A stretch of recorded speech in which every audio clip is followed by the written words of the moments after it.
Welcome back.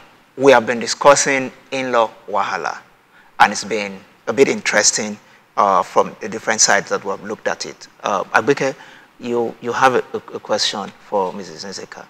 Can you go on with it? Yeah. Hello, ma'am. I'd like to find out whether you feel the need or to stay with your son, because you seem to be in an identical situation that my mother-in-law is in. And also, if there's a way I can show more love to her without trying to seem like I'm severing the relationship. When you say feel the need to come and stay, is it to visit or to live? To live permanently? Well, it depends on the situation. For me, I have my home. I don't want to live with anyone, really. But if she's not feeling well, or she wants to come and visit the grandchildren,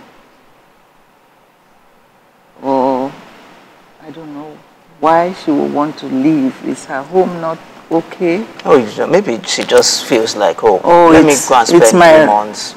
Let me just stay with these people and enjoy myself a bit and familiarize myself with my grandchildren. No, I don't think that's... Weekends don't cut it for me. I need to stay for an extended period of time. Yeah, is that what you mean? Yes. Again, it depends. It can be talked. You can talk through this. I don't think it would be her imposing. Because even when I want to visit, I call on the phone. Are you available? I'm coming at... So I just cannot... Is she in Lagos? Or she's out of... I think she should let you know that she's going to come and talk it through.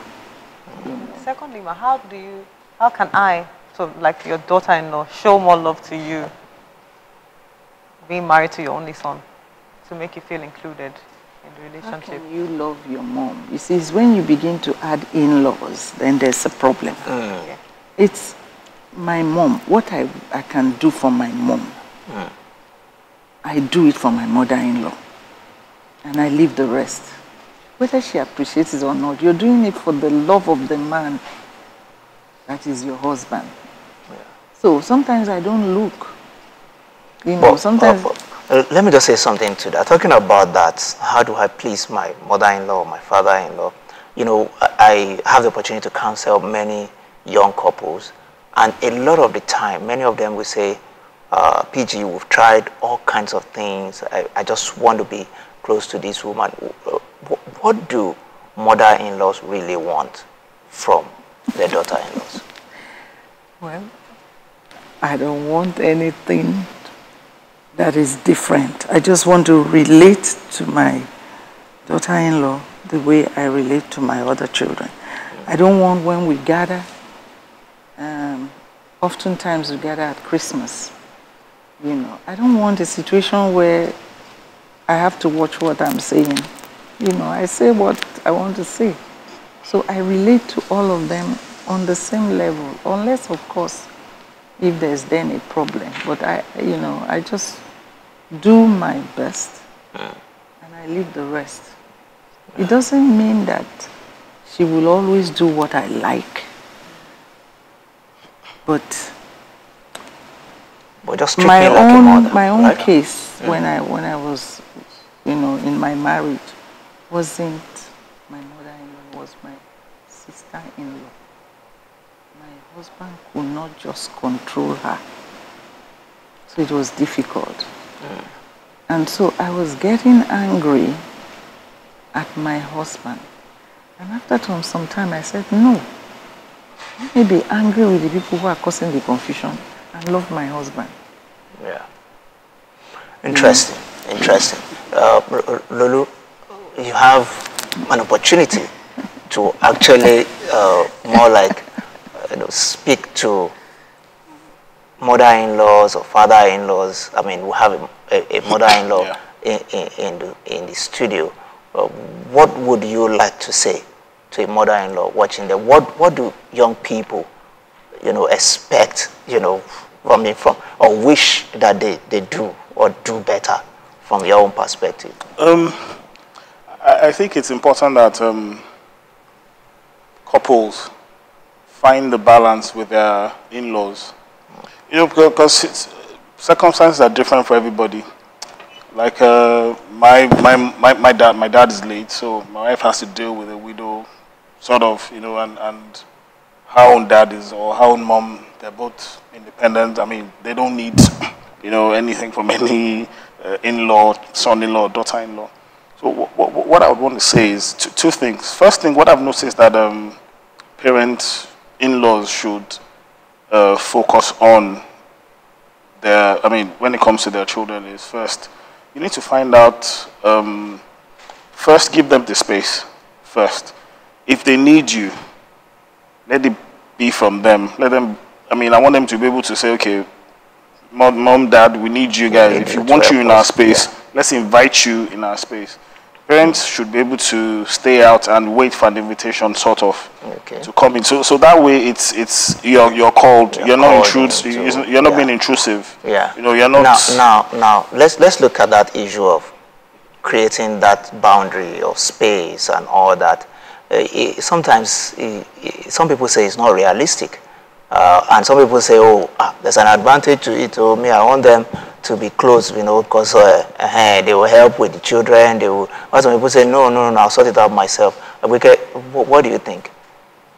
I don't think we've kind of gotten to a place in our culture where you can say to your parents, totally, wait for me to include you. Sometimes they just jump the gun and you allow it to pan out. Just jump in. Yes. Because that's how they grew up. Exactly. Yeah, they want to save this relationship. sinking relationship. They've seen the signs and they don't bother to wait. You know, so, and it may be rude to tell them, you know what, okay, just wait, I would invite you when it's time. So I don't know where to call the balance. When it's clear to say wait and it's respectful, we should be able to tell them to wait as a couple. I think for me, I feel when you deal with your mother and I deal with my mother, that's really when they have the right to penetrate without caution. But are there advantages to it, Mrs. Nzeka? Are there advantages to it or disadvantages? You know, when you husband and wife close rank, then somebody cannot penetrate. So it's for both of you to decide what you want. If you have that kind of in-law that just wants to, I won't go to my in-laws without asking. But when you go, you visit, you know, you stay close. Obviously, there's some advantage that come out of my mother-in-law is here, you know, helping us and all that. There must be a reason why. You know, these things are discussed. Maybe in my own situation, my home is on the mainland, but in the last 6 months, I've been on the island. Why have I been? Well, we don't want you to stay alone. We don't want, you know, so it's been like, I'm trying to adjust. Okay, so that's my own situation, where I have been asked to come. So most of your kids are on the island part of Lagos? They are all on the island, and they feel that I'm always wanted so to far be around. away, they want me to be around. Yeah. But I want to be in my home, really.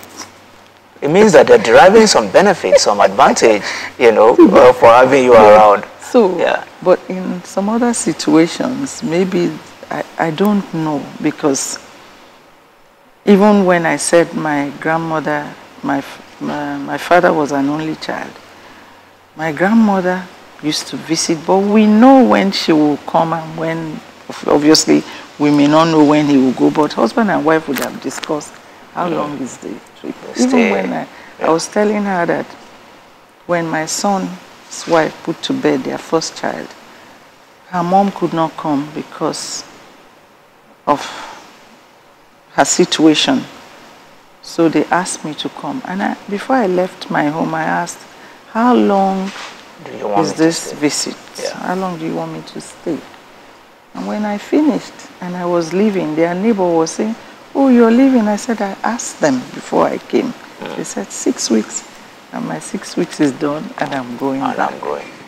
That's beautiful. That's beautiful. I wish many more mother-in-laws will actually keep to it like that. Home. You know? Yeah. Really, I don't know why. Yeah. I don't know why they will fight. Anyway. Thank you very, very much, Ms. Nzeka. We'll take a break right now. And when we come back, we're going to take a question from our friends on social media. Don't go away. Please stay with us.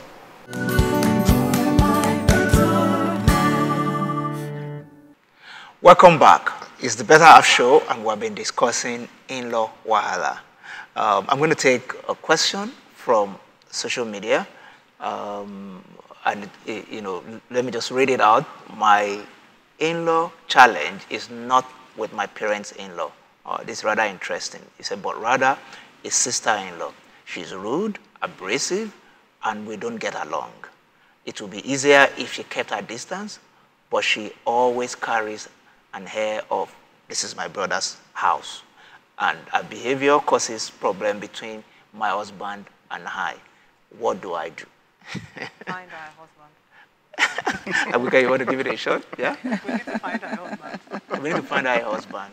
Interesting. But when there's a delay with that, then we have a problem in our hand. And what do we do? A husband for somebody who's rude, abrasive, and that's the reason she can't find a husband. That's another interesting perspective. Somebody who's rude and abrasive may find it really hard to get a good husband. Yeah, yeah. But Lulu, if you are the brother, my sister complaining. Yes. To be honest, it's always a difficult place to be in when you're in between your family and your wife. I mean, you're all family, but when you have your sister and your wife, I would say that both of them have work to do. If it was me, I would have to speak to my sister about certain things. My wife also would have to get to a place where she would understand that, look, she's your sister-in-law and you are married to her brother. So there has to be the balance in between both of them. I would make my sister understand that, look, you're in her space, you know, this is her house, you know, we're married. Yes, you're my sister. I'm not going to push you away. Neither would I put you in her position. You won't take her place. And she also has to be able to, they just have to be able to come in between and say something and work and things out. I'll say maybe the man has more to do because it's his sister in question. Yes. Yeah. But I'll say maybe a 60-40 kind of responsibility because she also has to be able to get along with her in the future.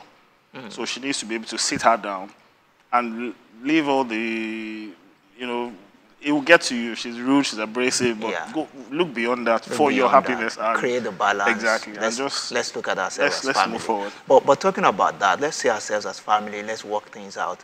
But are there situations where you actually need to keep in-laws at bay? Just, for the sake of peace and create that distance.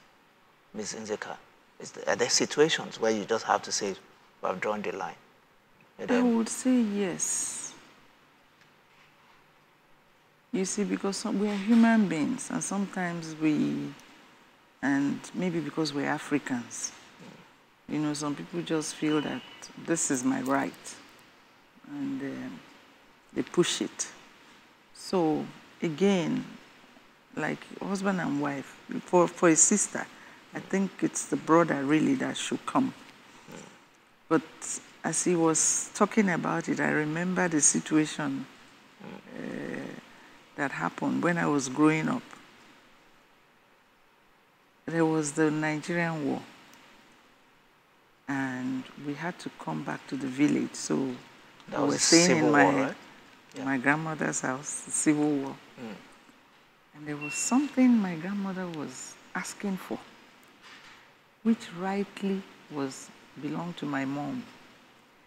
And I saw my father step in to say to his mom, even though he was an only child, he said, you know that thing you are asking for belongs to my wife. Why are you pushing it? And I never forgot, and I respected him. What is happening these days is that men are not stepping up to say the things they are supposed to say. And this brings, if you, like I say, there's the role of a mother and there's the role of a daughter-in-law. They don't clash. Okay. I've not come, there are some things I can't do for my son that his wife will do, you know, so it's understanding and the man taking a stand.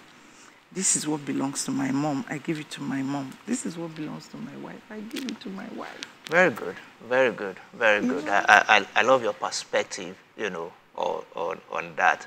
Obviously, there will be situations, like she said, where we have to draw the line, and a man must be able to stand for, you know, what is right and what should be. And in other circumstances, maybe the lady of the house that needs to stand, yeah, and say, maybe you need to step up to your mom and say, Mommy, this is my husband, and this is what obtains, and this is what we can take, and this is what we cannot take. Thank you very, very much for staying with me all through the show today. I want to especially appreciate Lulu and Abuke Ogunleye. Thank you very much. And Mrs. Nzeka, we thank you for your wisdom. We'll pray that you continue to age gracefully and you reap the reward of your labor over your children and your grandchildren. Amen. Thank you. Thank you very, very much. My final word. In life, generally, people are categorized, you know, perhaps maybe into three major broad categories. You have good people, you have wicked people, and you have unreasonable people. In my own experience, I've seen good people, I've seen bad people, or wicked, and unreasonable. When it comes to dealing with in-laws, whether parents in-laws or sibling in-laws, based on their makeup, where they're coming from, their background and all that, they will often, you know, just split into those three categories. When it comes to a quote-unquote certified wicked person, you have to draw the line, and there has to be boundaries. And you know, don't ask me, PG, who is a wicked person? You know, somebody who has evil intention and they have made it known and they're not hiding it, then that's a person that you need to draw the line for. But when you have somebody who is just being unreasonable, like a mother-in-law who just wants to be close to his son and is, you know, pushing the boundary, that's just, it's not something bad. She's just been unreasonable. We can cope with that. We can help to adjust the boundary, and we can do it in love so that in a bid to do good, you don't also start to do bad. But, I mean, I'm sure everybody wishes for good in-laws. You know, good people will always be good people. We have, I mean, an example on the show today in Mrs. Nzeka, who just loves peace and who does everything to make peace with our in-laws. And when you have such in-laws, you just, it's like a free ride. That's the kind of ride I'm enjoying with my in-laws. And I look forward to a time where I will, many more years of enjoying them, and the time where I will also become good in-laws when my daughters get married. And it's on that note that I want to say thank you for staying with us on the show today. Look forward to having you again another time on this station. May your marriage and relationships be sweet.